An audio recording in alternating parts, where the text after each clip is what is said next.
Доколку до вечерва на полнок до кога истекува законскиот рок, не пристигне ниту еден приговор до Државната изборна комисија за прегласувањето во избирачкото место 2011 во општина Теарце.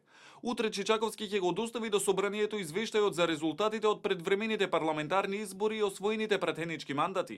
Утре, како што информираат од ДИК, Чичаковски ќе им ги врачи уверенијата за мандати на овластените представници на коалициите и политичките партии кои освоија пратенички места.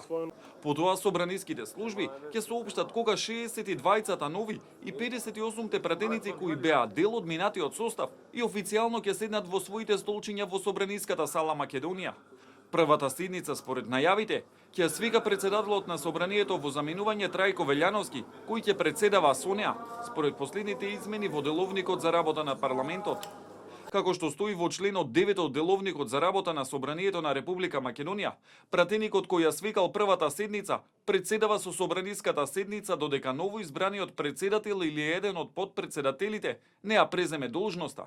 Конститутивната седница, доколку не ја свика Велјановски, 21-виот ден може да ја свика и со неа да председава најстариот пратеник од новиот состав, во овој случај Бранко Маноиловски од редовите на ДУИ. Новиот собраниски состав ќе има 62 нови и 58 пратеници од минатиот состав, а некои од нив биле и народни избраници во другите состави. Од 120 пратеници, 38 се жени. Составот на парламентот и оваа бројка на застапеност на жените би можела да се промени по формирањето на влада, доколку некои од пратениците бидат избрани на функција во извршната власт или не го прифати мандатот од одредени причини. Мандати освоија коалициите предводени од ВМРО ДПМН е 51, СДСМ 49, ДУИ 10, БЕСА 5, Алијансата за албанците 3 и ДПА 2 мандати.